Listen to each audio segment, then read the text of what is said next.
Before I looked for you, you found me. Before I knew your name, you knew mine.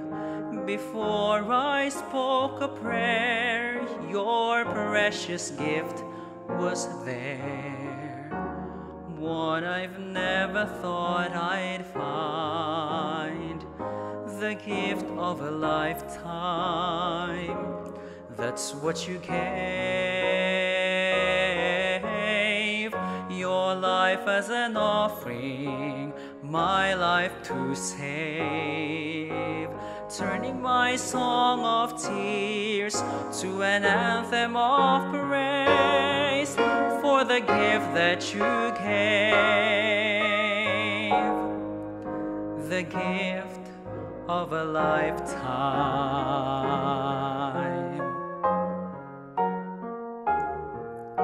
It's more than just your hand of blessing. It's who you are yourself that I need. And with an open heart, I now receive you, Lord, and the life you bring to me, the gift of a lifetime. That's what you gave,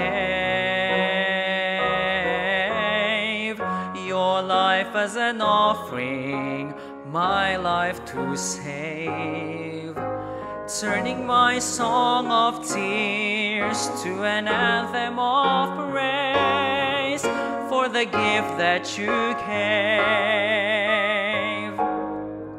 is the gift of a lifetime.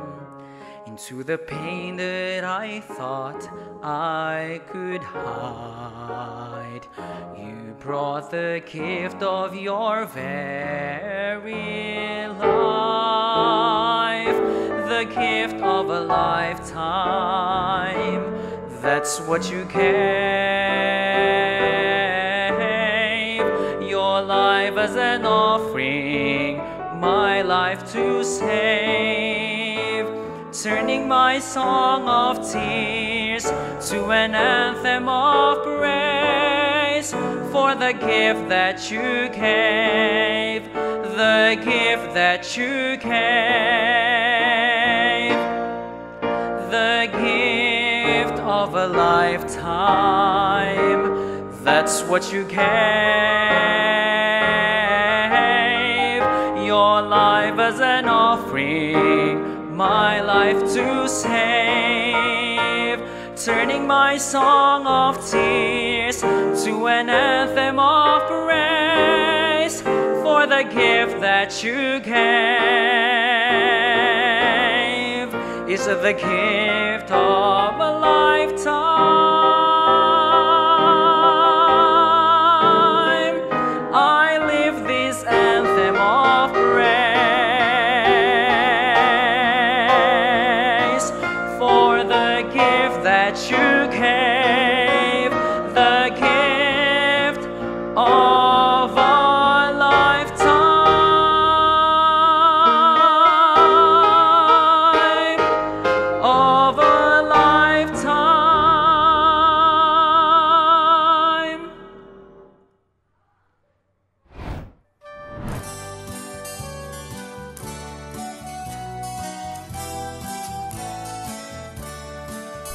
When God is in the family, love is always there. When God is in the family, we're closer together. When God is in the family, blessings are found everywhere. When God is in the family, everything is there. So let Him now come in our door is always knocking. He brings with him his gift for us, and the gift is life eternal. When God is in the family, love is always there. When God is in the family, we're closer together. When God is in the family, blessings are found everywhere. When God is in the family, everything is there. When God is in the family, everything is there.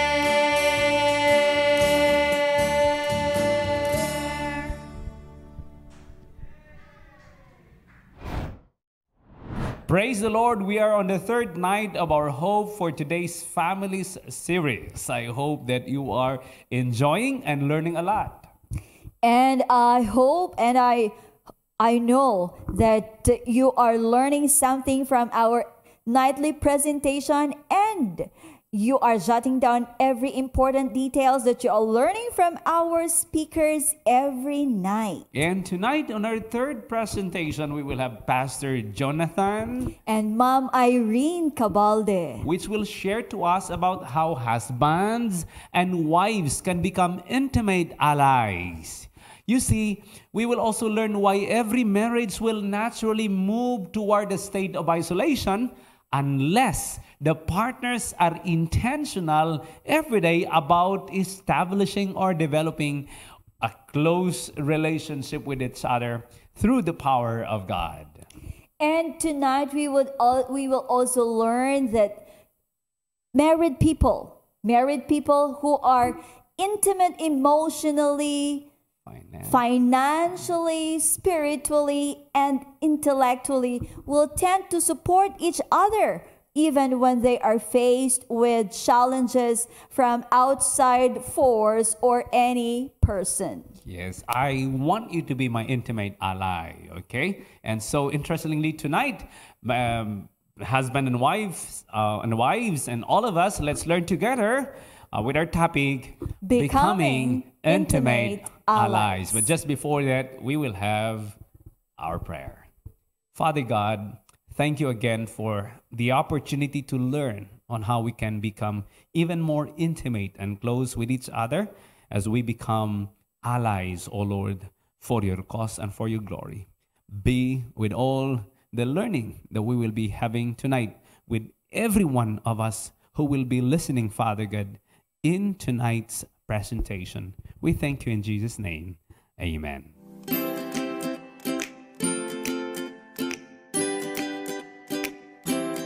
Today we will have this Teaching Kitchen episode, and I am Dr. Michelle Palma. Together with me is my assistant, Margaret. Today we will be learning some of the recipes that we will teach you.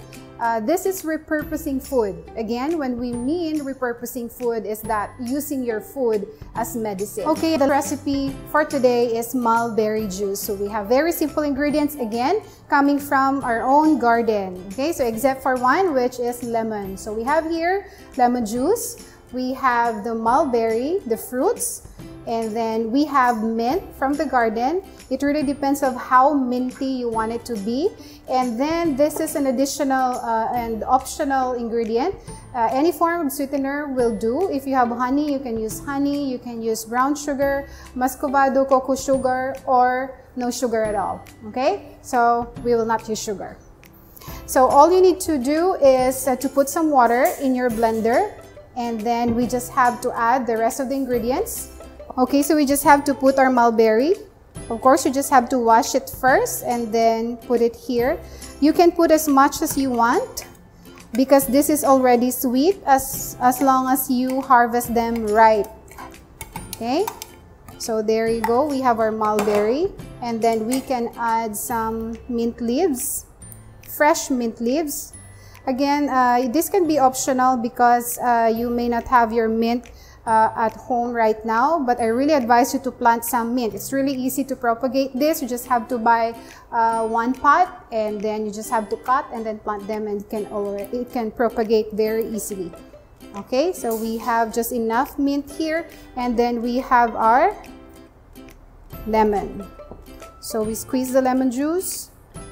All right, and then we throw this to the blender. Again, if you want your sweetener, you can add any sweetener, but in this case, we're not using any because our mulberry here is already sweet enough.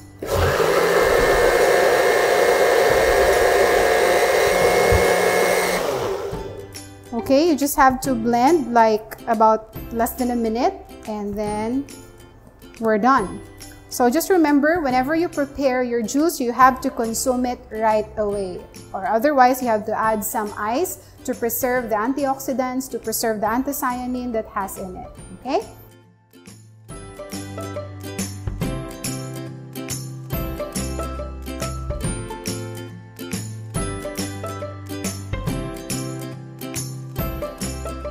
Okay, so here we go. This is our mulberry juice. You can easily propagate your mulberry tree. You just have to find the cuttings, and then you just have to plant it. In less than 6 months, it will give you very nice fruits, and this will be whole year round. So here you go, your naturally produced mulberry juice. Always remember that living a healthy lifestyle is the cheapest way you can provide yourself the best medical health care. Consider taking your baby steps towards a healthy behavior change, because having a disease can lead to crisis and potential disaster. We'd like to see you again in our next episode. Quality life, your choice.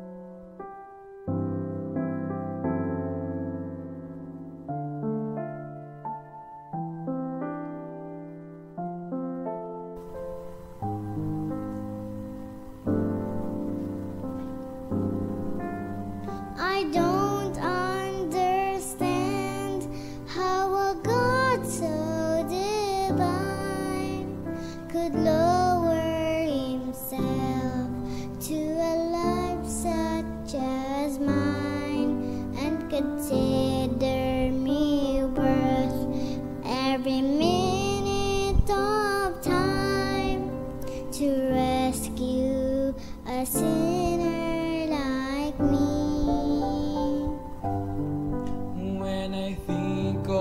My Savior alone on the cross, I know without Him that my life would be lost if He had not been willing to suffer the cost to rescue a sinner like me.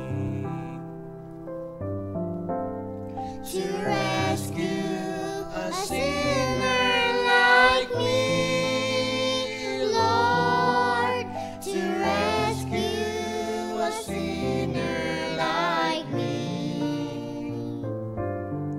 He abandoned His throne and His kingdom above to rescue a sinner like me.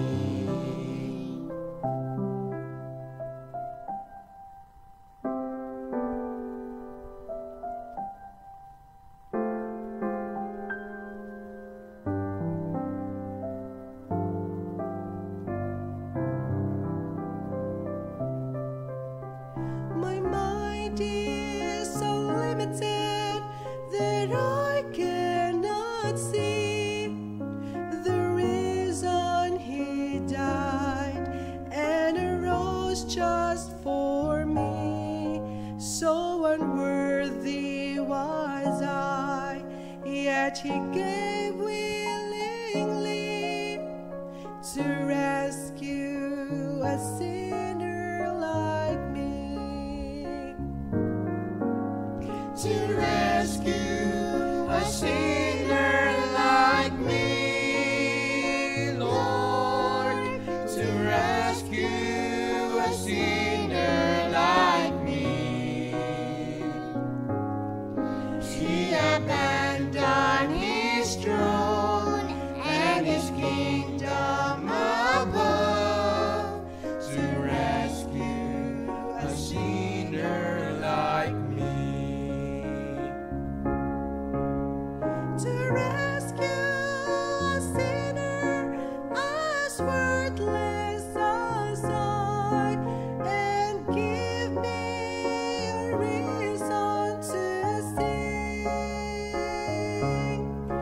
It's so hard to believe, but it happened to me.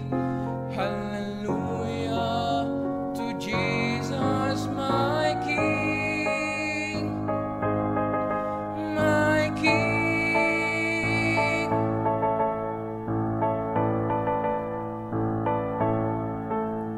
To rescue a sinner like me, Lord, to rescue a sinner like me.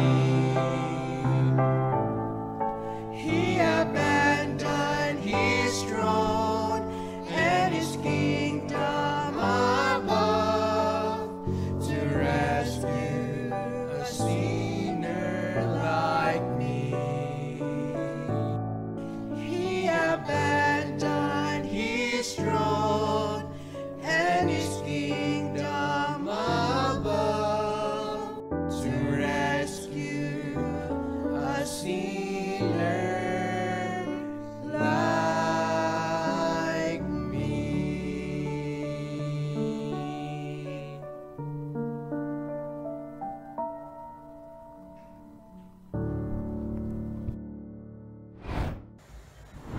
Maayong gabi sa mga nagpamati. Welcome po sa ating Hope for Today's Family Online Seminar. No? We are now in our third session sa atong seminar.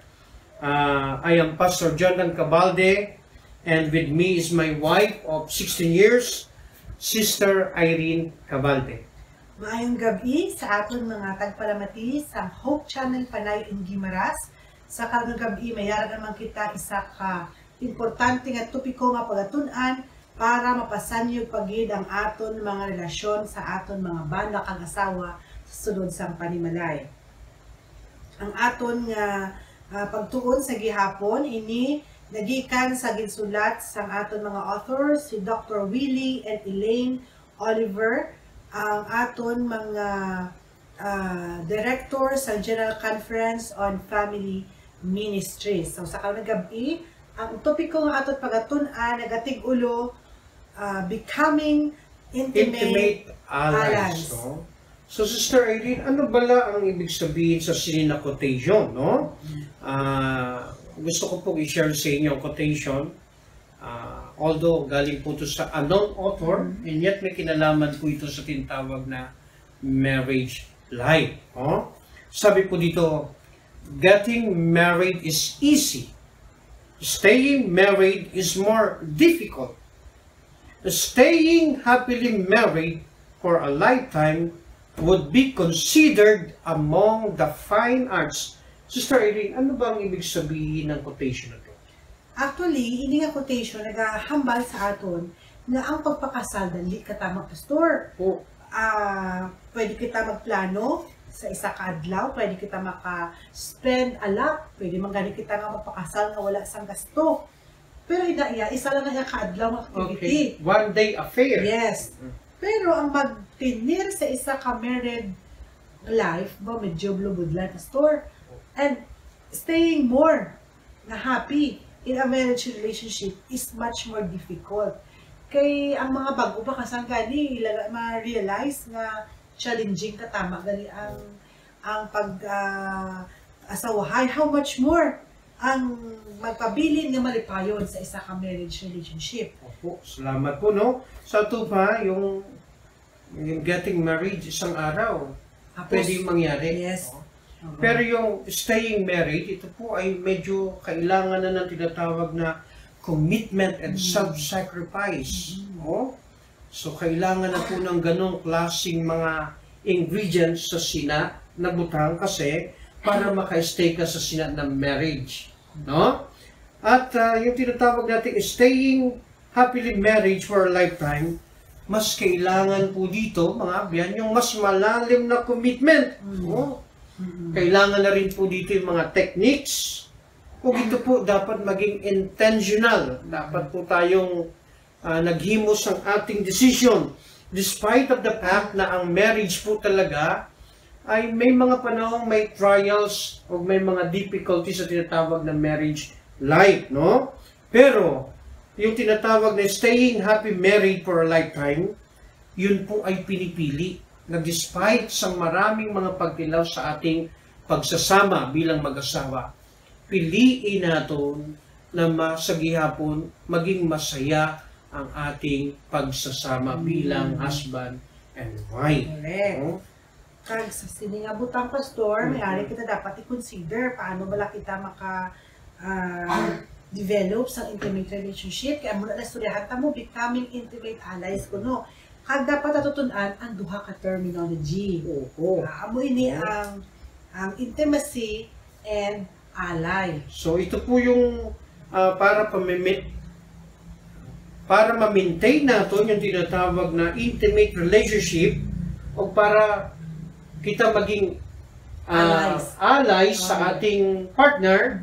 So may dalawang term na dapat tayong malaman, no? Ano ba, Sister Irene, yung tinatawag na intimacy?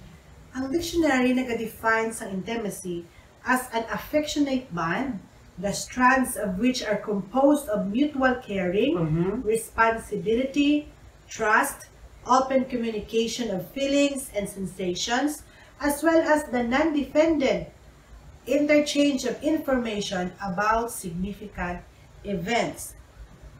So, amo siya, Pastor, ang meaning sa intimacy sa dictionary. And kung aton siya hangpon, hindi lang siya nagapakita sa aton physical intimacy. It is more on the closeness of the couple na nag-deal with the holistic approach sa aton tanan needs. Like emotional, financial, intellectual, physical, and most especially, ang aton spiritual nga mga dapat i-develop sa relationship. So, pag sinabing intimacy, yung closeness ng ating pagsasama. Tama. No? Kailangan magkaroon kita ng ganitong relationship. Close yung husband sa wife, at ganun din yung wife naman sa husband. No? When it comes sa tinatawag na emotional aspect, Holistic. financial, intellectual, and most especially sa spiritual aspect. Sige. Ano naman, Sister Irene, yung tinatawag nating ally, no? How could we define sa sina na term?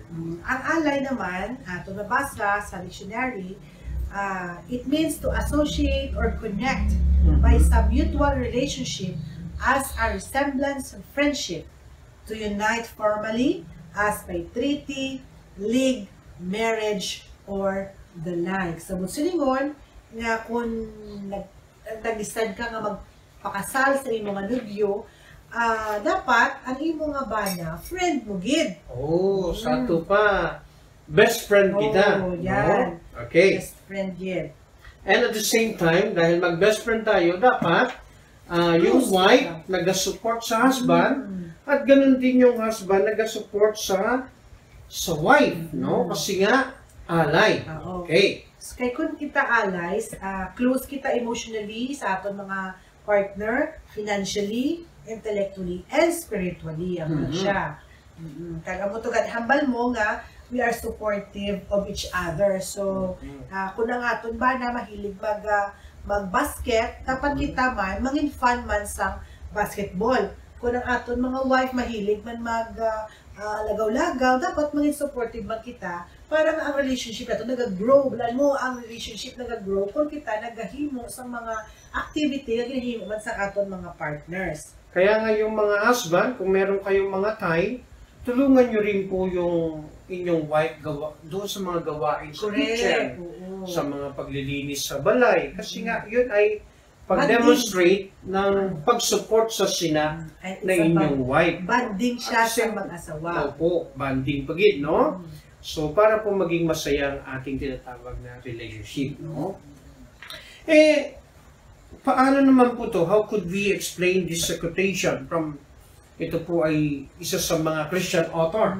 At the same time, we as Seventh-day Adventists, we consider this woman as a messenger of God. May quotation po akong i-share sa inyo, and I hope ito po ay mabigyan natin ng liwanag, no? Sabi po dito, however carefully and wisely marriage may have been entered into, few couples are completely united when the marriage ceremony is performed. The real union of the two and wedlock is the work of the after years. Ano bang ibig sabihin nito? Oo. Mga kabyanan, aton tunan kay inano sa gibambal ko, ang pagplano sa kasal, madali. Opo. Oo. Dali lang, one day activity lang na siya gani mo. Pero, ang matutuod gidya nga status sang pag-asawahay, makita nato na in the after years ng aton nga relationship. So, alam mo So, doon pa lang natin nakikilala yung ating partner. Kasi baka sa courtship pwedeng magkunwari. Tama, correct. So, doon sa wedding ceremony, hindi pa talaga yan kilala. After sa sina, yung adjustment period, and after sa how many years, doon pa lang nag-umpisa yung pagkilala natin sa ating kapares, at doon pa lang nagsisimula yung tunay na tinatawag na union talaga. Okay. Kaya balaan mo, Pastor, sa time nga naganubihanay pa lang ang mag-asawa, ara pa nagdala ang panbala status nagpa-impress ka pa. Nagpa-pretend kita nga, amo kasi ni, pero actually hindi man. Kag makita tayo na sa mga early years of marriage, ang unmasking. Wala mo makita gali ang class, ang matutuod nga ikaw. Kag, abi mo, Pastor, critical in ang period sa pag-asawahay, kay madamo separate. No, kaya hindi mo lang maintindihan nga, amo ka galit niya. Sa pagnubihanay tayo, hindi ka man amo na, nga asunong amo na. So, lumalabas na yung tunay na kinaiyak or pagkatao or batasan ng isang individual. The unmasking stage of our married relationship. So, amo na siya. No, mga problema nag-arise at the early part of our relationship. Pero may good news na, Pastor. Opo. Nga bisan pa amo ni nagkalakabo, may ara kita choice. Okay. Na pwede himuon gali. And how to achieve that kind of intimacy, we have to select the best choice to become intimate allies with our partners. And that should be intentional. So, hindi gali imposible. Although mahirap, pero hindi imposible na magkaroon kita ng tinatawag na intimate na relationship and happy na klase ng relationship. Basta gagawin lang natin intentional. Ano bang ibig sabihin? Could you elaborate sa sini ng mga pululungon?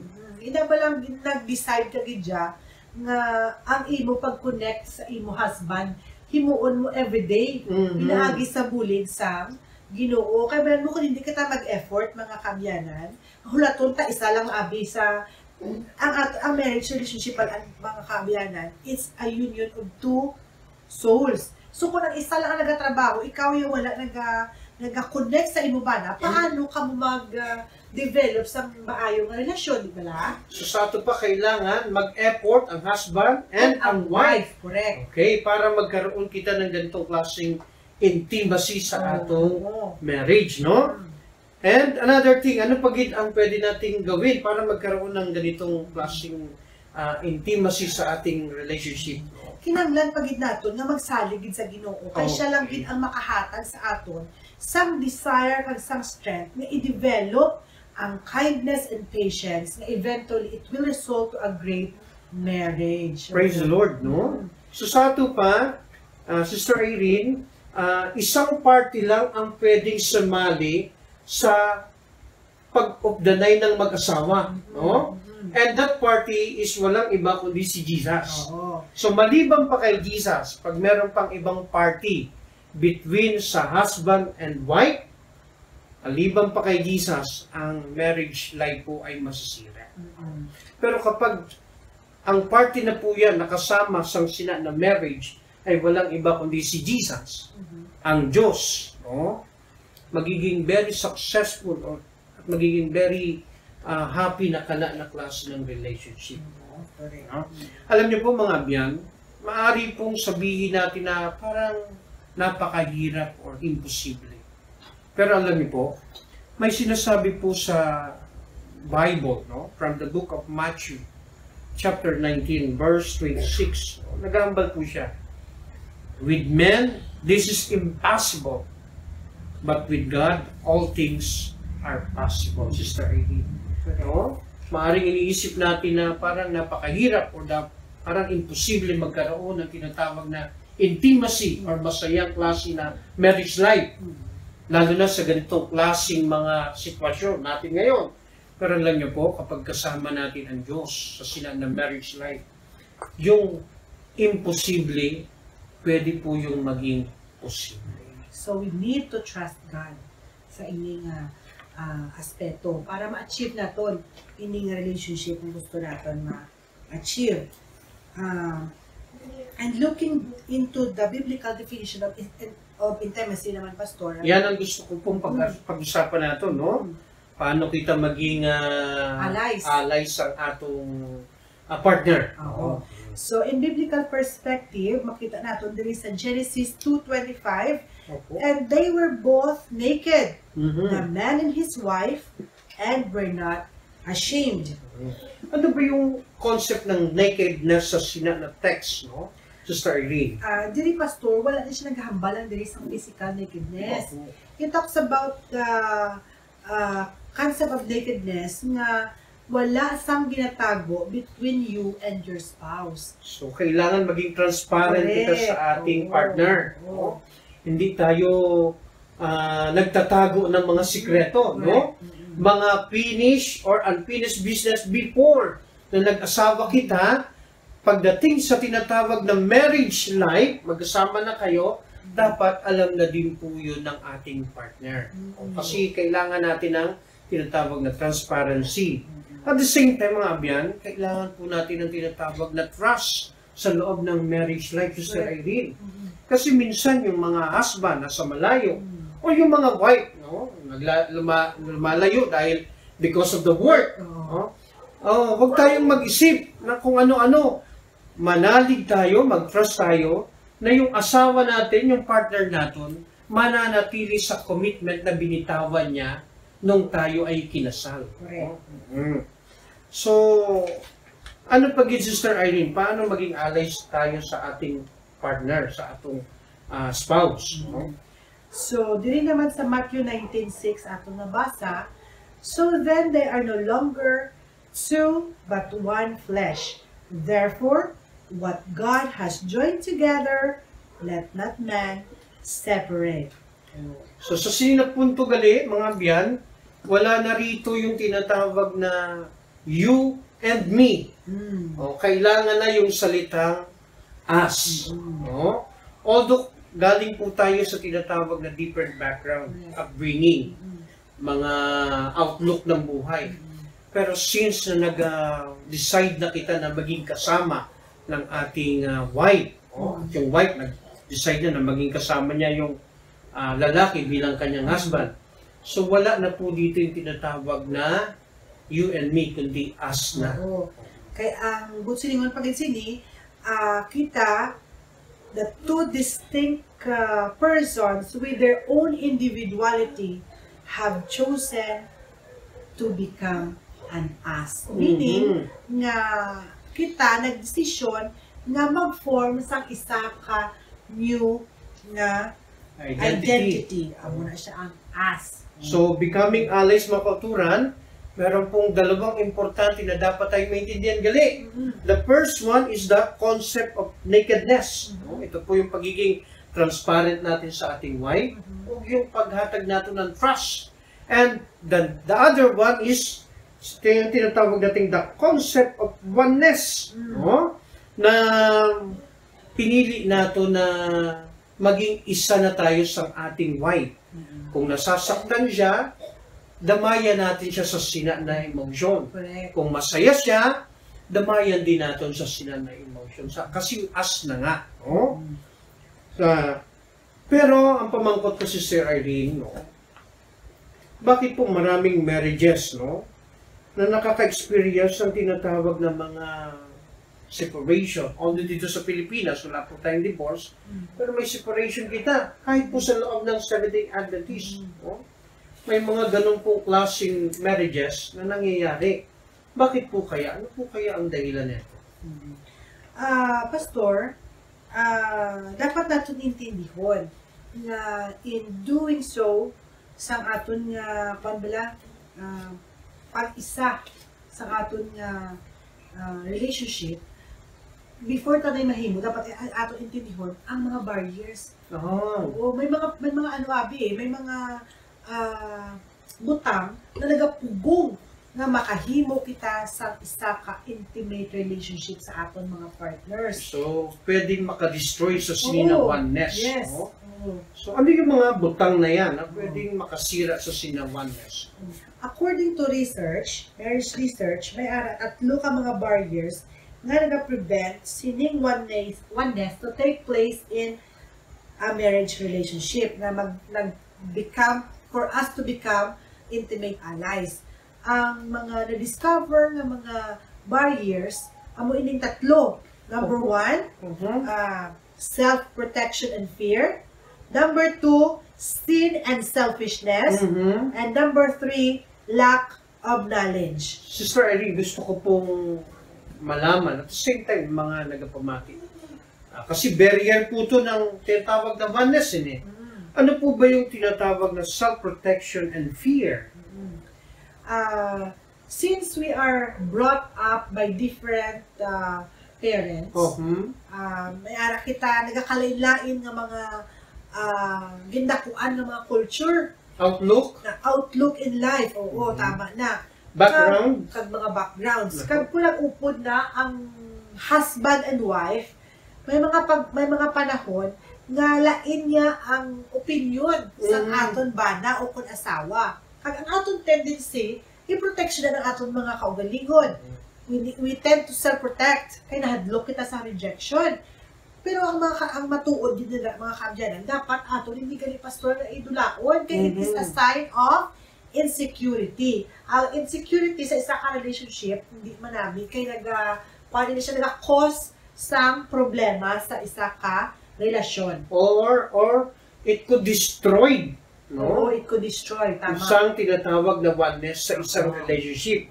So, mga abyan, dapat tanggalin natin tong self-protection and fear. Ano naman po yung, kasi isa rin sa mga barriers ng oneness, ito pong sin and selfishness. Ano po ba ito? Sometimes, kita gusto nato, ang ato nabrahon, ang ato lang ang gusto. We became selfish, na wala nato ginaisip ang balatsagon sa aton mga partner. Kaya hindi nga mga selfishness inside the relationship, isa man sa mga barrier na hindi kita makadevelop sa maayong relasyon sa aton mga partners. Lalo na kung merong mga mindset na boss, no? Correct. Ako ang boss, I am the boss. Kapag ano gusto ko, yun lang ang sundin mo dapat. So, ito po pala ay mga selfishness. Hindi to mabuti sa isang relationship. Dapat to dulaon. Kasi barrier galito sa tinatawag na mali pa yung pag-ugdanay, no? Sa tinatawag nating marriage life, no? Ano naman po yung ikatlo na barrier, yung lack of knowledge? Isa sa mga importante na dapat hibalon sa mga mag-asawa, ang good communication skills. Kay madamo ang inaway, kay mo ay ginilaghang panay, kay hindi sila kabalo mag-convey sa ila nga gusto ihambal sa mga emotion. So dapat mayara kita nga time para mag-istorya. So dapat may two-way communication. At siguro dapat din, mga abyan, may mga time na aalis kayo ng inyong partner, hindi kasama yung mga kids. Ma-date kayo, kung doon sa inyong date, doon kayo mag-uusap ng inyong partner. Mga plano or mga ginugusto ninyong mangyari sa future. At yung mga butang na importante, very essential sa inyong pagsasama, doon pinag-uusapan. Ang ibig sabihin, if in case na may problema kayo, huwag nyo pahintulutan na hindi siya masolve dahil sa hindi kayo nag-uusap. Dahil nasulod ang hambal at tumalakaina nga ang butsuningon sa alay is friendship. Plan mo kung friend ka mo, makaistorya ka mo anything under the sun mo. So, nag-develop ang maayong relasyon kung nag-istorya ka. Bisan ano nang laiyak? Ang istorya mo, wala ka bala nagkahuya kung anong imong nabatsyag, anong imong ginahuna-huna, maistorya mo sa imong mga bana. Kaya may mga bana, abi at mga asawa, wala sila yung istoryahanay, kay tahap. Ay, basi, ano na ihambal sa akin, ano na bala? So, kinanglan, may harap kita nga healthy and good communication na gina-share sa isa kang isa.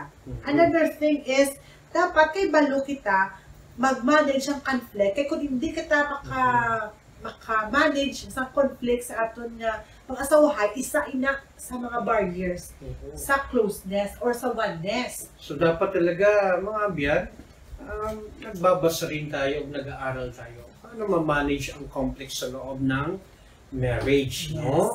Makakatulong po yun para po ma-eliminate natin itong mga barriers na to sa ating marriage life, no? Kaya hindi naman abi na malikawan, may ara ginaya puis-puis sa mga asawa. And spices, inaasan aton nga pag-asawahay. Kaya kung bilang taga-gawa, okay, doon, di ka makasili nga may growth ang relationship. So, part ina. Pero dapat, kabalo kita kung paano ina ma-manage, hindi madalman, hindi magdako, ang eventually mag-separate sa aton. So, imposible na walang conflict. Yes. No? Bahagi yun ang tinatawag na marriage life. No? Hindi lang maganda kung hindi natin yan alam kung paano siya i-manage. Okay, no? And lastly, isa sa mga rason kung nga ang hindi nato ma-achieve ang oneness because we do not know how to create closeness in our relationship. Na balang wala kaya nagakusa, nahulat mo pang bana mo nga magpalapit sa imo. Dapat kita nga asawa, kabalo kita mag-create sa isa ka scenario nga ma-close kita sa aton mga bana. Di ba? At ang courtship po, mga kauturan, mga abyan, hindi po ito natatapos doon sa inyong wedding. Yung courtship po, mula po doon sa nililigawan mo yung imong wife, hanggang sa pagkatapos ng wedding, hanggang sa susunod na mga taon, hanggang sa tumanda kayo. Matatapos lang po yung courtship doon sa punto na mamatay na po kayo. So, amo ni bilang kahit maputi na ang buhok ko. So, growing old with you. Okay. Yan po yung tinatawag nating mga essential po para po sa tinatawag na solid and strong relationship. Okay. So, Sister Rin, ano ba yung dapat gawin? Okay. So, to become allies with our partners, it means we need to embrace the three important components in our marriage relationship. Ano lang tatlo ka components? Number 1, oneness. Number 2, permanence. And number 3, openness. So, could you elaborate kahit gamay lang, no? Itong tatlo na to. So, sa aton istoryan kaina, ang oneness na ginahambal nga kita may ara nga agreement nga himuon naton ang aton nga mahimo agud nga may kita nga openness o close relationship sa isa kang isa, spiritually, financially, intellectually, and spiritually na mag-successful ang aton nga mga relasyon. And second one, permanence, no? Kailangan po natin ng malalim na commitment sa ating marriage relationship, no? Alam niyo po yung salitang I do during the wedding, Sister Ari, that is a vow, that is a commitment na walang pwedeng Walang bagay o tao na pwedeng magpahiwalay sa inyong pagsasama. Till death do us Till part. death do us part. Yung po yung tinatawag nating permanence. Yung openness mo. Ini naman sa nato na hambal ka ina, amo ni siya ang being transparent Mhm. sa aton mga spouses. Oo. Ina lang makahambal ka kung ano ang gusto mo ihambal, kag siya man maka-open man sa imo sa iyang gusto ihambal. So, to summarize ang aton nga gintun-an sa kanya gabi, Oo. So, sarili gusto ko pong magdugang, no? sige. Pakaturan, no? Although marami pong mga relationship ngayon sa marriage na it seems na parang magsiseparate na at actually yung iba nga meron ng separation. Pakaturan, no? Pwede pong magkaroon tayo ng successful and happy marriage life. Gawin lang po natin yung mga kailangan, mga special ingredients sa sina na marriage life, no? Unang-una nga, kailangan gawin natin itong intentional. Correct. I-nurture natin yung love na yan, yung courtship na yan. Para na rin po yan, hindi lang sa atin, actually, para rin po yan sa ating mga children, no? Kailangan po natin na we are in agreement sa mga butang na, mahalagang butang na dapat nating desisyonan. Kailangan isa kita dyan, no? Tapos, stick kita sa ating commitment, no? Na ay pinakasalan mo na yan siya, nakahatag ka na ng commitment, nakahanap ka na ng vow, huwag mong pahintulutan na yun ay masira ng kahit sino or kahit anong bagay, no? The next one is kailangan maging open kita, maging transparent kita sa ating partner. And higit sa lahat, mga abyan, alam niyo ba na ang isang relationship po magiging matibay lang, no? Kung ang kasama natin sa sina na relationship, walang iba kundi ang ating Diyos, no? Si Jesus. Kung ang kana na relationship found sa tinatawag na kay Jesus, magiging very strong yan. Kahit pa anong klaseng trials or bagyo na darating sa sina, magiging strong o magiging happy ang ating relationship sa ating partner o sa ating spouse. Mga utod, meron mong pag-asa. No? And I would like to share with you this quotation, this passage from the book of Romans 15, verse 13. Naghahambal siya.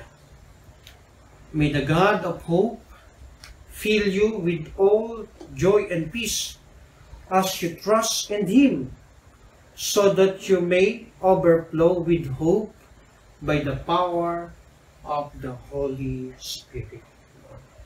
So, maraming salamat na naging kaupod naman kamo sa sining atong pagtuon, sa atong online seminar, sa atong pong Hope for Today's Family. Ano gali ang title, Sister Irene?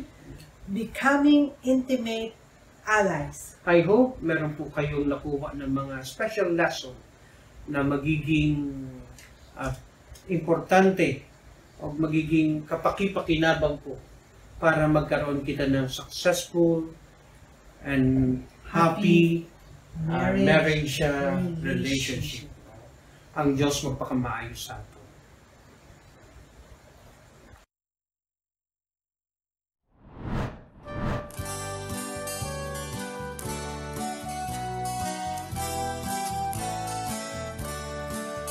When God is in the family, love is always there.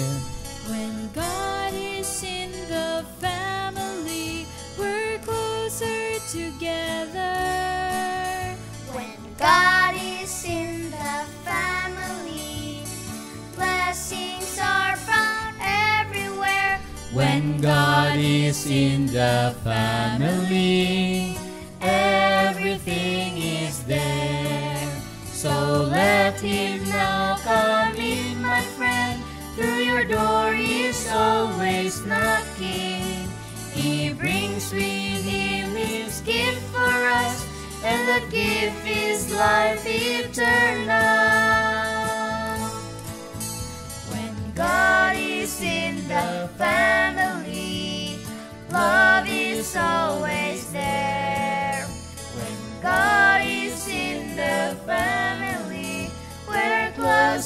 together. When God is in the family, blessings are found everywhere. When God is in the